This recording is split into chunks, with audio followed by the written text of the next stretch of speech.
So we have what we call like this window of tolerance, and that's the space where we can actually function and think clearly and do what we need to do, right? But what happens is when we fall outside of the window of tolerance is when we kind of end up becoming what I would call like an activated form of overwhelm, or maybe like a shutdown form of overwhelm. So that's more of like your flight fight is the, on the top part of that. And then we got the frozen freeze kind of mode down underneath. Welcome to Season 2 of ADHD Difference. I'm your host, Julie Legg, ADHD advocate, author of The Missing Piece, a woman's guide to understanding, diagnosing and living with ADHD, and an unapologetic doer of many things. This season, we're turning up the volume with a global lineup of brilliant guests, bringing their lived experiences, insights, research, strategies and resources.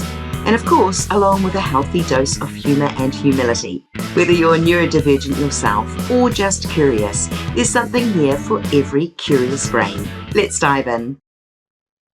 I'm joined by Jennifer Noll Sparks, a licensed therapist who developed the Create the Win system, a science-backed approach designed to help people move through overwhelm and start taking action again.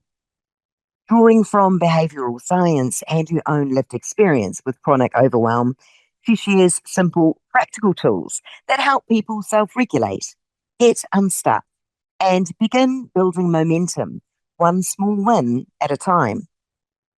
We're talking about why you can't get off the couch and a simple tool that can help you start moving again.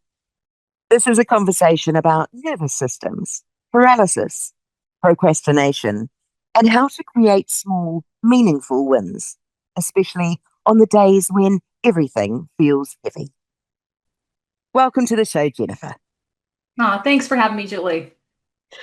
Your work grew out of personal experience. Can you take us back, please, to when you first started noticing how you struggled to focus or comprehend in school, and how those challenges eventually led to poor performance and avoidance, and what you discovered traditional advice was getting wrong for you? Yeah, absolutely. So it started really early. I mean, as early as first grade. I remember in kindergarten, I really enjoyed kindergarten. It was so fun. I got on the bus, I'm smiling, and everything's good.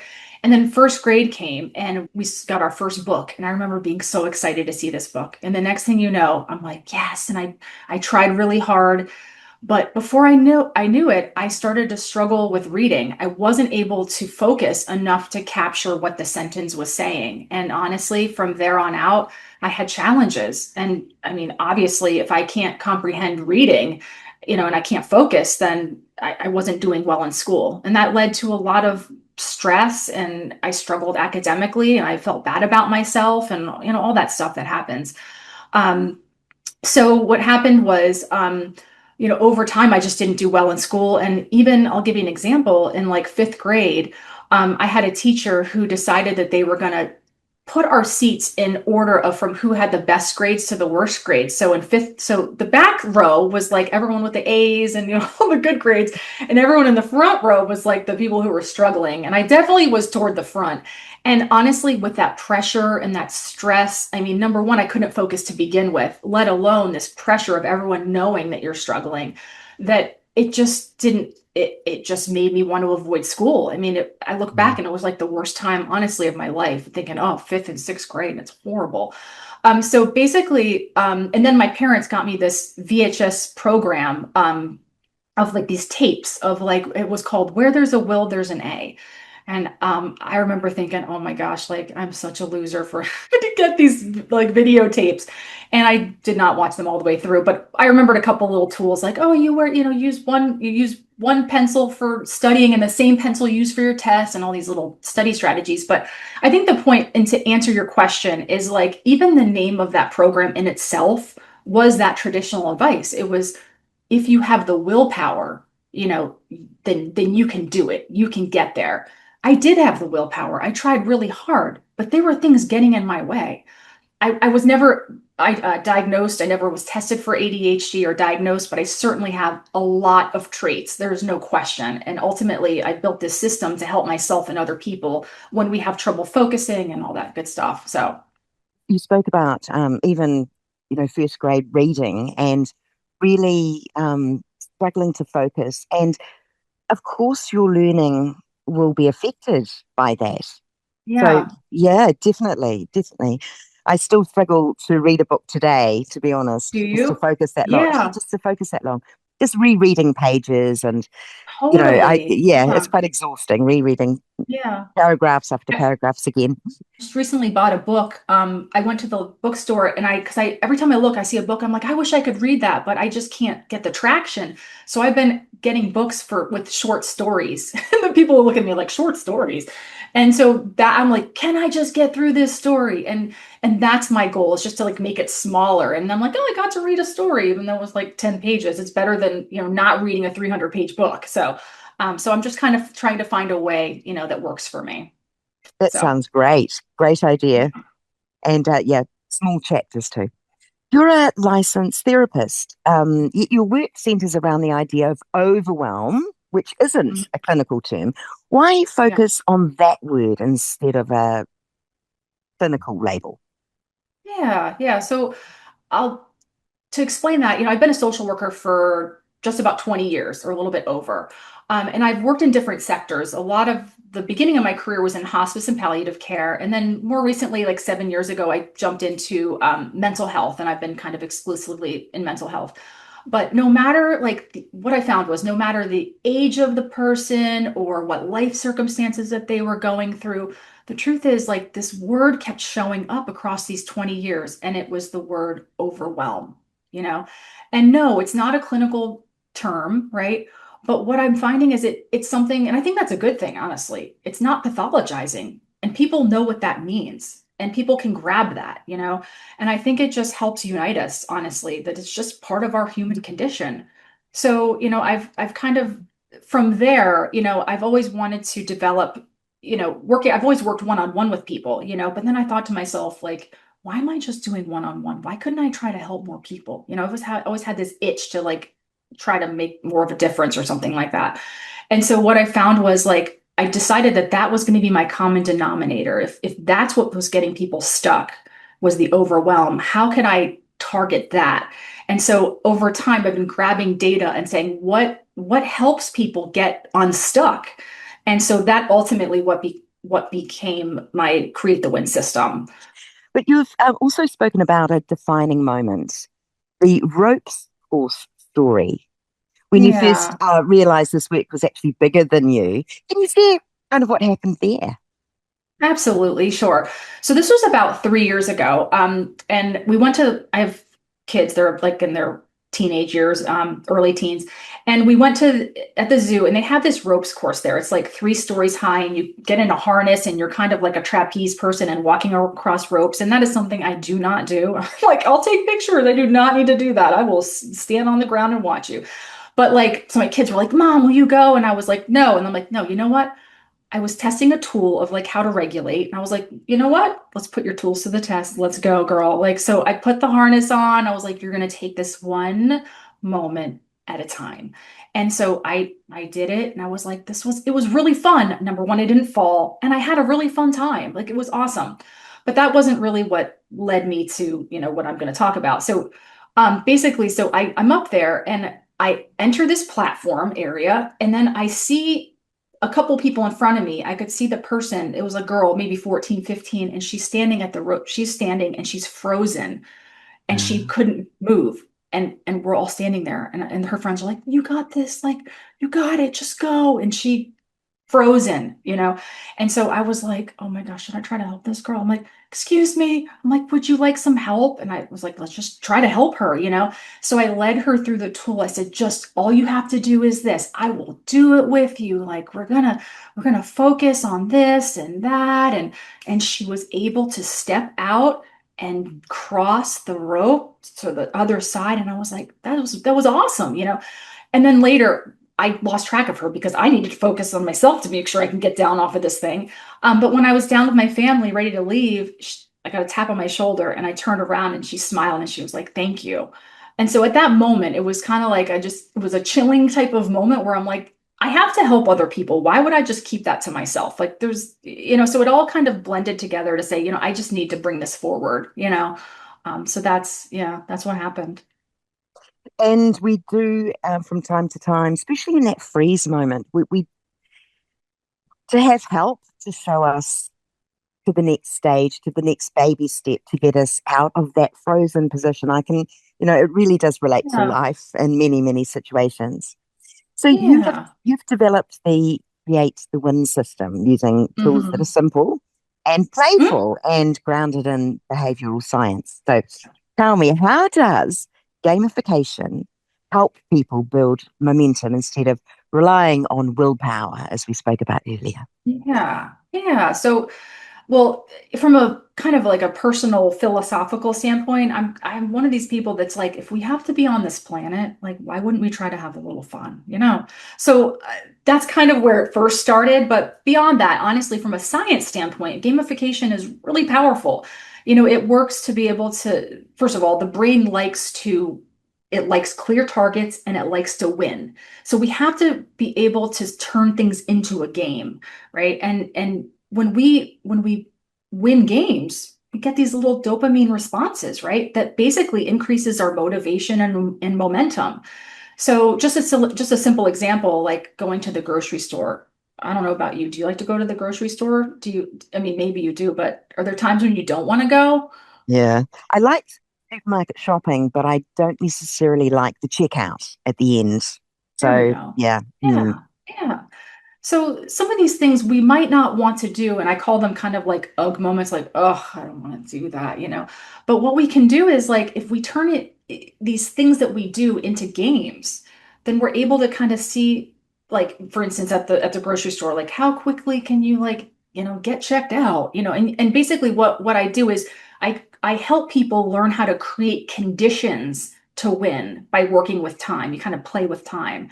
And by doing that, number one, like I said, you're creating conditions to win, which feels really motivating. And you're like, oh, yeah, yes, I did. I have my kids, like, we're all running back to the car. And we're like, yes, we beat the target. Like, it's so dumb, but like, it kind of works. I'm just saying with kids, it totally works.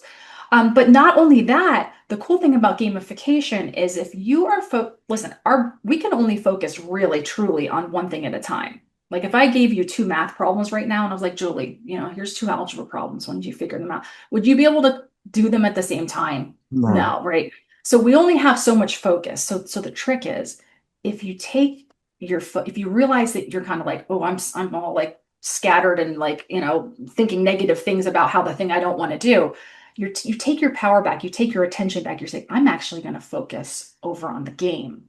And when you focus on the game, it kind of sucks the oxygen out of the chatter that was really leading to the suffering and the like, ugh, I don't want to do. And then when you're playing the game, you have a chance to win. And then when you win, you're like, yeah, I did. Like, yes, I did. And I do this all day long, like getting into bed. I'm like, I win. So it's so dumb, but it's fun. I say that all the time. It just, like I said, it just helps me get through my life, honestly.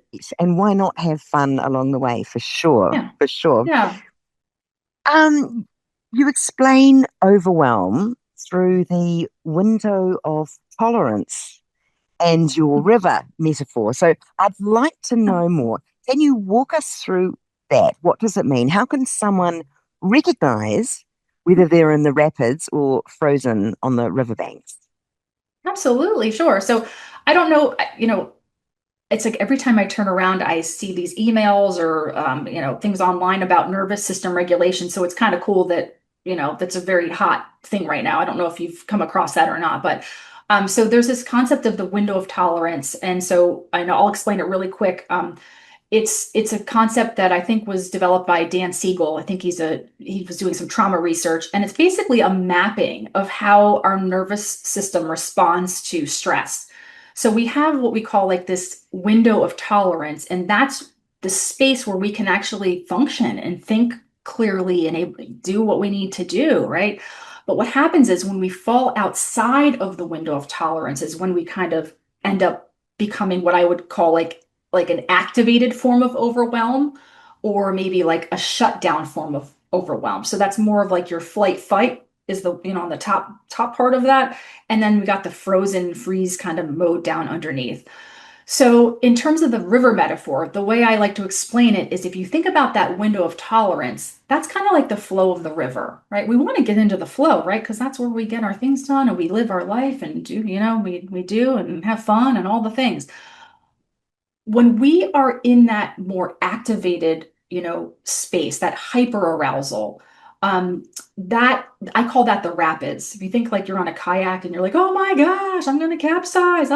So that's would be examples of that might be like if you're feeling tense, anxious, you're having racing thoughts, right? That you're irritable, right? It's that hyper arousal state. So that's what I call the rapids. And my clients will report back, they're like, I like that because I can visualize myself. They'll come back like, I was in the rapids, I got them all.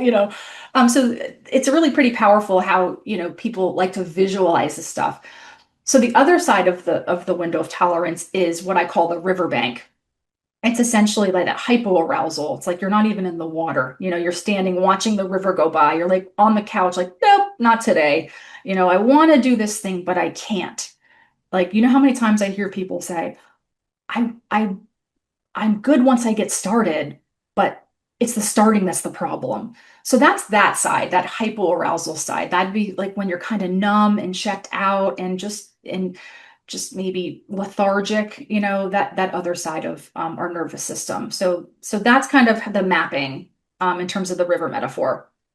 Thank you for explaining that. And you're right. To be able to visualize you in the rapids Yeah. going, this thingy is out of control. Yeah. I've lost my oars. Yeah. That's right. I had a client yesterday. She goes, I was under the kayak. I'm like, that's awesome. Like, we're going to get back in the kayak and we're going to find our way. So, yeah. So, it's really, I really do find that these visualizations really can help people kind of because it gives them a sense of control back to say, like, where am I? Like, and how, and this, we need to know where we are so we can figure out where we want to go. Like, Mm, it all, comes together that way, that we need to figure out what's going on. So that's a lot of what my work is helping people identify what that is. Where are they, mm, internally speaking. mm. Wonderful. Many listeners, especially those with ADHD, describe feeling glued to the couch, wanting to Hmm. move, but not being able to. What's actually happening in the nervous system when that paralysis starts setting in? Hmm. Yeah, so I mean, I think if from that discussion we were just talking about, that would be very much a riverbank experience, right? It's that essentially what's happening is there's some form of like paralysis happening. It's not that the person is lazy. I mean, I don't know how many times this happens to me or you, but like you're on the couch and like for example, I don't know if this happens to you, but like when you want to go to bed at night, right? I'm like, oh my gosh, I want to be in bed. I so want to be there because it's a great place and I want to sleep a great night, but I'm stuck on the couch and I can't get motivation to get up and go. It's because for some reason that ask was too big. It was too much. It was like, nope, not today. We're not doing that. But then you end up staying stuck on the couch. So what I find is that I have some tools that what we want to do is learn how to almost like negotiate with your brain. So if you ask the question, you're like, can I get off the couch? And it's like, nope. And I'll be like, well, can I? And I'll be like, can I move a limb in the next 10 seconds? And I could create a little game. I'm like, 10, 9. And I'm like, I can move a limb. Can I sit up in the next 10? It's playful. Again, these little games, but you're creating games for the brain to want to hit. And then suddenly you're kind of like, I'm on my feet. So that's one tool. I call that the go tool. And it's just like I said, it helps you start to roll the ball when you are like stopped. So that's what I call the go tool to help you get, that inertia to start going. So, for someone listening right now who feels stuck in procrastination or Yeah. task avoidance, we know what that means. Yes, it's fun. I love Can it. you share a quick tool from your system Sure. that they could try? Thanks. Yeah, absolutely. So maybe I'll use if I can use that example maybe. Um, so what you do is what you want to do is you want to figure out what task you want to do, right? So, for instance, in that task, you want to say, well, I want to go to bed. So you figure out how much time it would take to normally go to bed if you don't get sidetracked. Okay, that's the first problem is getting sidetracked. But if you say, if I just stayed on track, how long would that take? So let's just pretend it takes 5 minutes. Can we just pretend, right? So 5 minutes. What we do, the trick here is to widen the target to 10 minutes.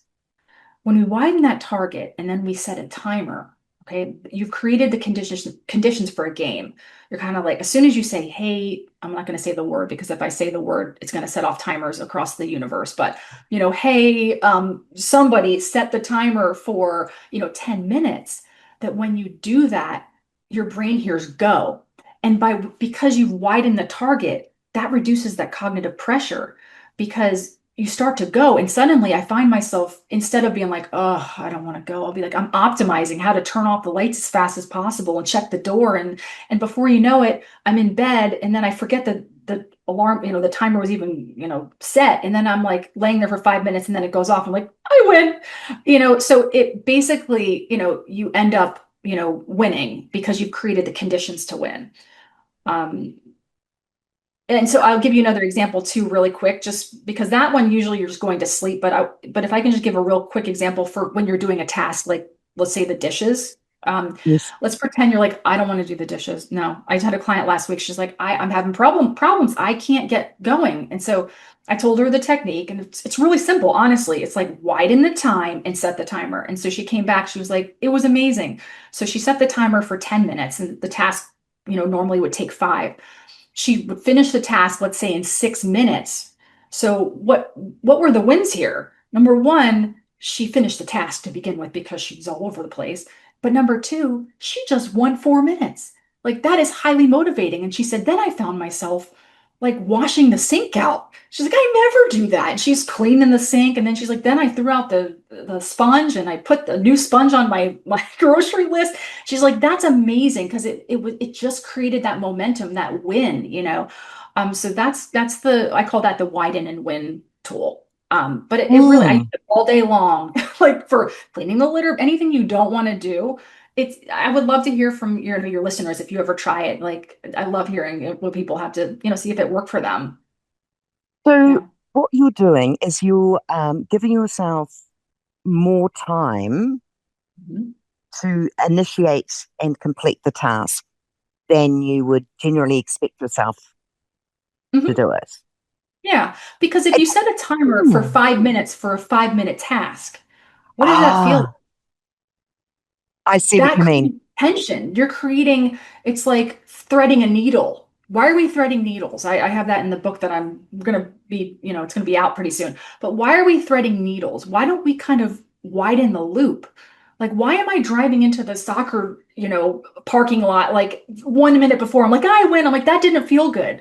Like, why don't we widen it? And then you're kind of like, like I said, it reduces this cognitive pressure. And you're kind of like, oh, sweet, I can do that. And then suddenly you win. You're like, oh, cool. Like I just won 5 minutes or whatever. So does that make sense? Yeah, it does make sense. And I think otherwise, you're right, with a 5 minute timer, it goes off and you haven't quite finished. So, yes, again, I was It slow, or feels like yes, a again, I got loss. distracted. Yeah, But it yeah, can it be should be a win. distraction. Yeah. Very good. Very good. Yeah. I like that. Your background is in hospice and palliative care, and Mhm. that really deeply shaped your perspective. So, how does focusing on values help people move from, say, this autopilot living into something a little bit more intentional or meaningful? I struggle with autopilot just like everybody else, right? But I think what I found in hospice work is when you meet people, when they don't have much time left, it really changes the perspective of how you see your life and around you. And so I think that and I that was the first job I had coming out of grad school. I remember like I answered an ad in the newspaper because I was like, I need a job. And as soon as and I was like, oh, hospice. I'm like, oh gosh, I don't know if I'm gonna be able to do this. Like, so I got the job and then I ended up falling in love with it. But like the point is that it really helped for me identify like how can we get back into the moment because that's all we really have if we are alive. How can we get back into the moment and learn how to tune in and check against what matters to us, because that at the end of the day is a life that can become very rich.